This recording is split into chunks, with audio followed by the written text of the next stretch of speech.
What makes this different from what we did yesterday is that you've got to account for when you have variables in the top of a fraction.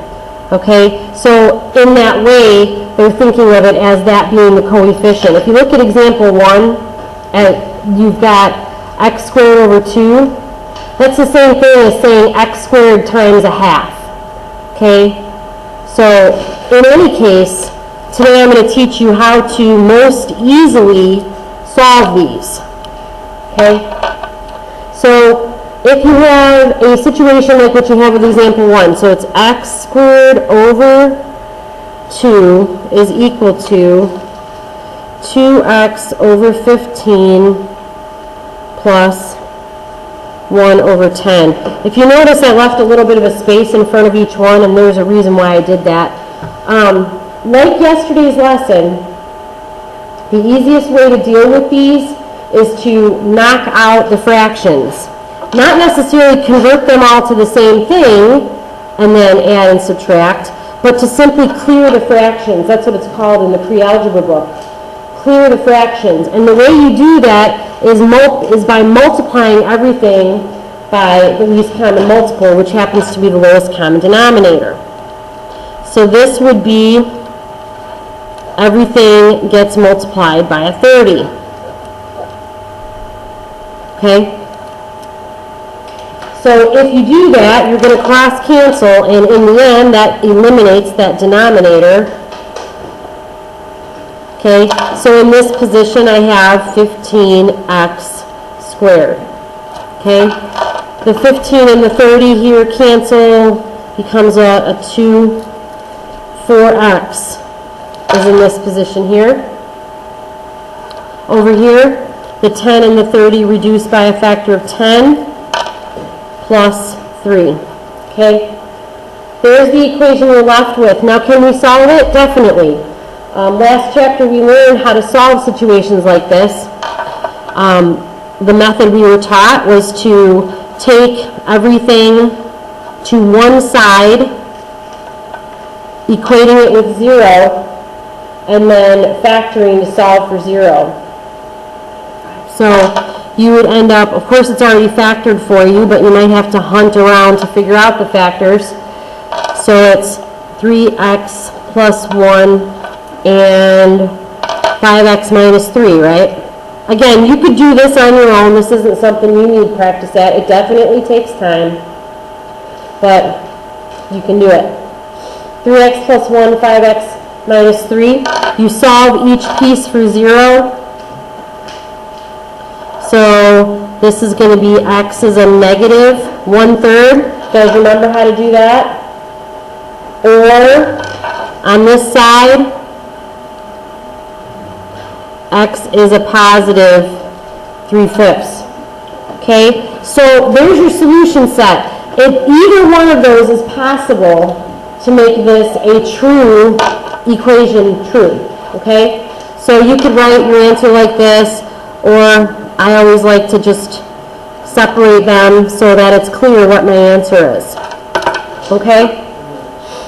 It doesn't matter how difficult or how big they are, the solution or the procedure remains the same. Here's another one for you. This one's not in your books. You're going to have to copy it with me. X squared over 9 minus x over 6 minus a half. All of that equals 0. So, greatest common factor of 9, 6, and 2 is 18. I didn't leave my little spaces. So, 18 over 1. This one's going to be multiplied by 18 over 1. And this one by 18 over 1. Okay? Doing that will allow you to simplify by canceling out your denominators. 9 and 18 reduced by 9. So this position is 2x squared. 6 and 18 reduced by 6, giving you a negative 3x. And lastly, the 2 and the 18 reduced by 2 minus 9. All of that equals 0. Okay? After you hunt around and work to factor it, And again, this is going to be the time-consuming part, is finding the factor. 2x plus 3, x minus 3, negative 6, positive 3. Okay. Solve both pieces for 0, and you'll have your answer. 2x plus 3 is 0, so it looks like it's x is negative 3/2, if I did my arithmetic correctly. And on the other side, x minus 3 is 0, so x would be a positive 3, right?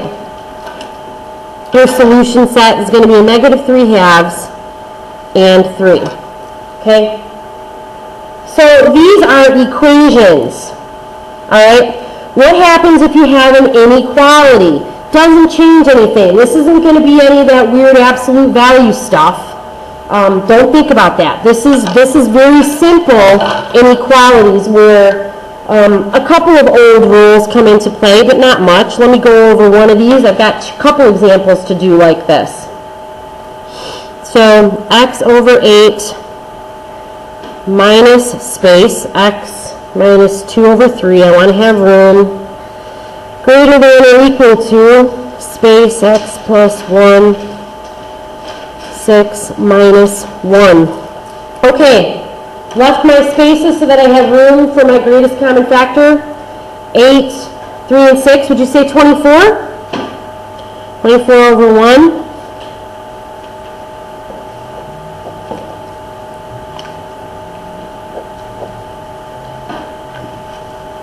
Okay. By doing that, that's not a t, that's over 1. By doing that, we're able to eliminate those denominators. In the pre-algebra book, they call it clearing the fractions. Both of these are divisible by 8. So, in the first position, I have 3x. Both of these are divisible by 3. So now I have negative 8 x minus 2. I'll deal with that in a minute. Okay, because that became an 8. Greater than or equal to 4 times x plus 1. 4. I'll deal with that in a minute. I just want you to see where I'm at. Minus 24. Okay, nothing cancels there. You see that. All right? So we've got to distribute, and then we'll simplify. So I'm going to distribute my negative 8 here and here, which gives me 3x minus 8x plus 16. And I'm going to distribute my 4 here. 4x plus 4 minus 24. If I did all of my arithmetic right, we should all be on the same page. Combining like terms, looks like I have negative 5x plus 16 being greater than or equal to 4x minus 20. Okay. Move some stuff around depending upon where you want to move it. I'm going to move it this way. So I'm going to have 9x on my left. Since that's the case, I'm going to also transfer my constants to the right. Okay. Now, this is the rule that you need to remember from pre-algebra. When you divide by a negative number or multiply by a negative number in an inequality, it forces the symbol to flip.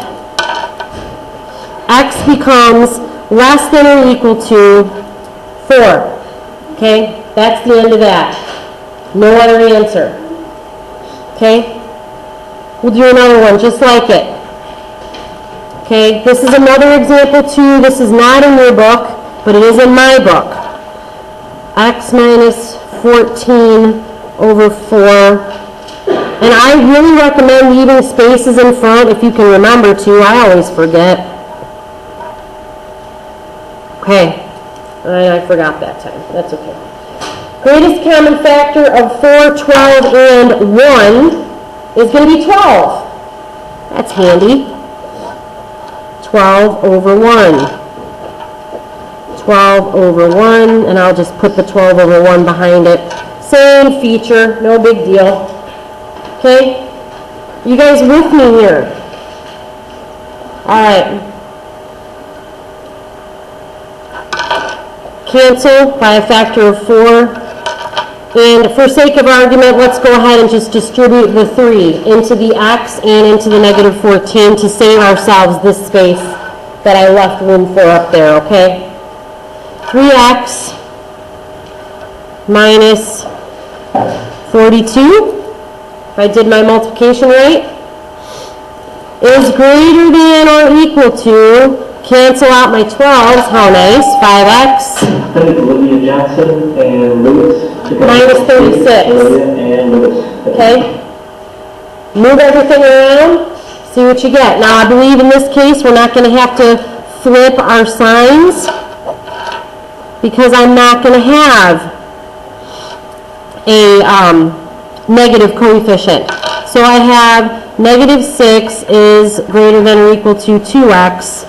And I hate talking it this way, so I always flop it over and I make it 2x is less than or equal to negative 6. Do you guys see how I still have the skinny side pointing?